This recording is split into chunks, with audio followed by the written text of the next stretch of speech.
Hello and welcome to Mystic Do's fire comparison video. I've been having a lot of people asking me why I run the sticky bomb with me Eclipse. So I'm just going to compare it with what most people run, which is the FireStarter Chem launcher, and we'll see the difference. So I've got the shooting range set on heroic and very hard.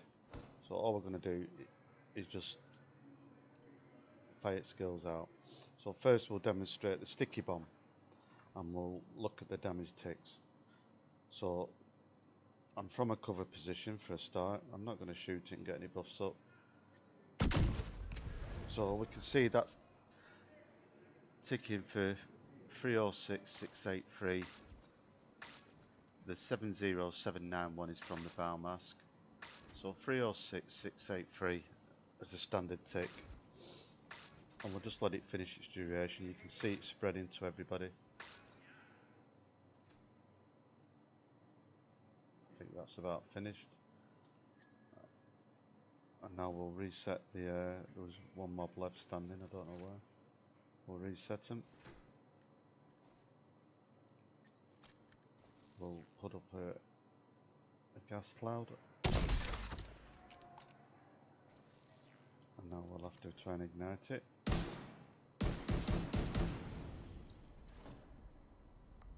As you can see, that's sitting for 297856.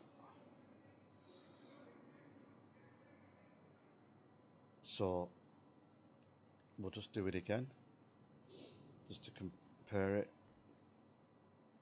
So this time we'll bring up perpetuation first, which gives you status effect damage, and we'll put out the sticky bomb. So now we're seeing ticks of 394306. I don't know why that's dropped down. Probably another stealth nerf has gone in, because they know everybody's playing with fire. It was doing over 400k last week, or a week or two ago. And now we'll just get perpetuation back up. Let's reset the targets first and run an even playing field. Let's get perpetuation back up. Put in a gas cloud. Let's try and ignite it.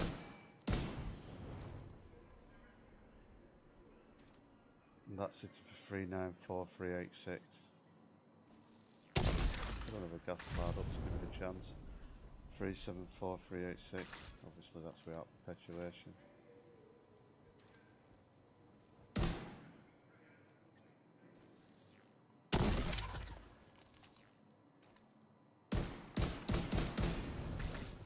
Three 74386. So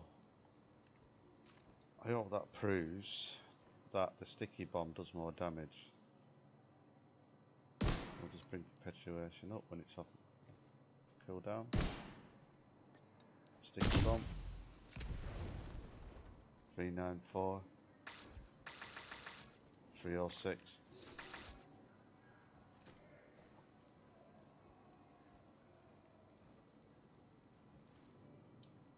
Right, so benefits of each one. So it's sticky bomb.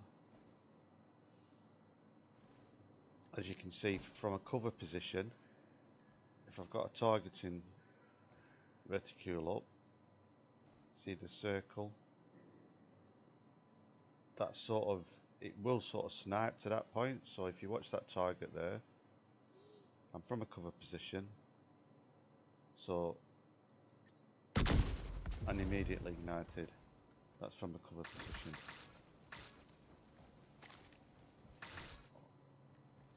You can also target it.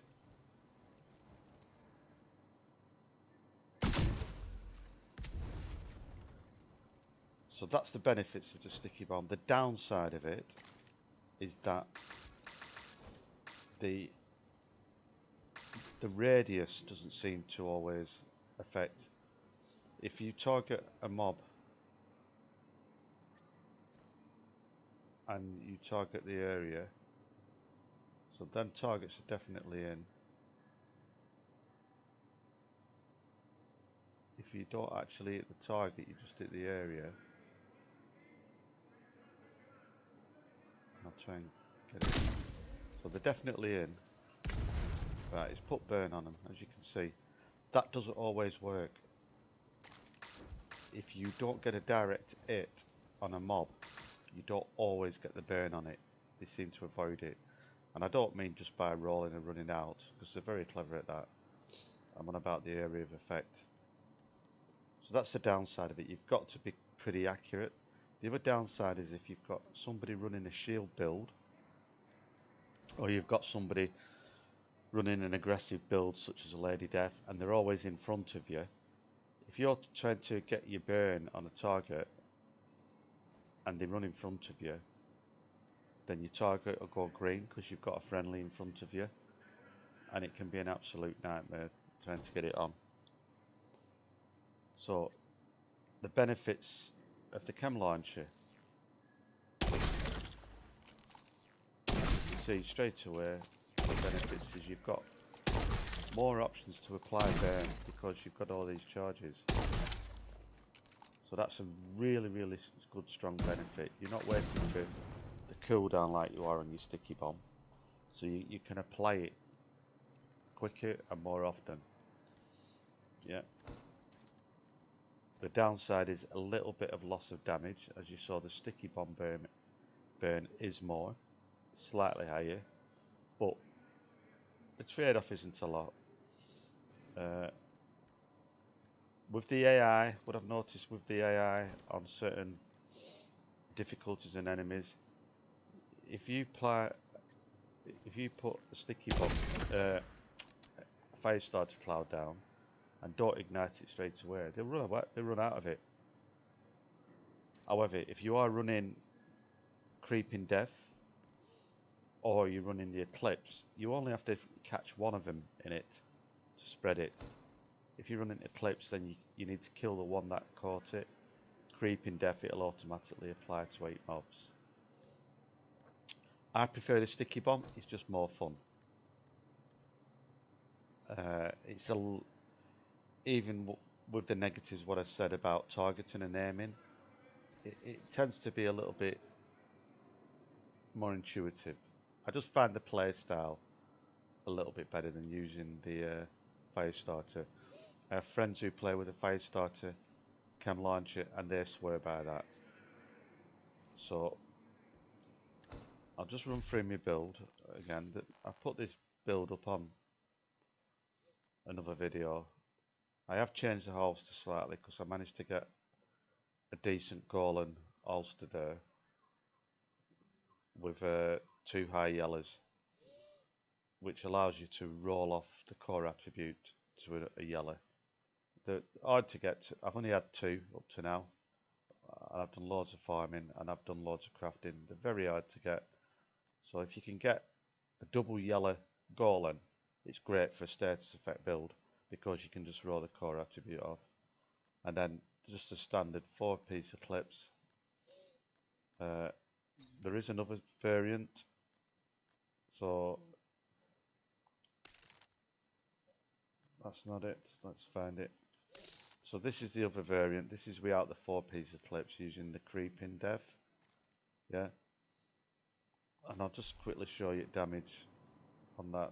I haven't got the cam line shut, so we'll get perpetuation up, blow them up. Now that's it for 4, 5, 6, 1, 2, 7. So that's really strong compared to the Eclipse. However, the downside is you've got a cooldown on your death. It's only 15 seconds, which if you're doing heroic or a legendary, as them runs are not always, full Allegro, you've usually got time between engagements to get your cooldowns up. And for those who haven't seen this build, all I'm running is 2-piece Wyvern, skill damage, status effect. I've actually recalibrated damage on that one because I think it rolled with a blue. I've not totally min-maxed this build yet. That's the other Wyvern. I've got tag team on it. I'm not a big fan of that, but I haven't had anything better yet. And when you do get the tag team up, it does reduce your cooldown on your sticky bomb. Golan holster as well. That's the other one that I said that I got when I said that I got 2 Golan holsters. That's the one with the status effect skill A's. Again, I'd like them to be maxed, but they're hard to get. Going to the back piece, that's got creeping death. That's Murakami, 20% skill duration. Again, I had to roll skill damage on it. I'd like that to have rolled out with higher status effect. So as you can see with these pieces, there's still a bit of room for status effects, and we'll probably get that damage up to 500k once we do. That's quite a nice piece that I got there, Hanayu. We're running 2-piece Hanayu. That was a nice piece I got. Max skill A, so I was able to run my status effects, recalibrate that at max. And the second Hanayu, again, it rolled quite nice on skill A, so I just put status effects on. And that's basically it. Same weapons, just different variations. So I hope you enjoyed the video. I hope that explains the difference between Chem launcher and the sticky bomb, and why I just prefer it to use a sticky bomb as opposed to the Chem launcher. And any comments, as usual, please drop them below, or any questions, hit me up. Any suggestions, hit me up. Mystic Dude out.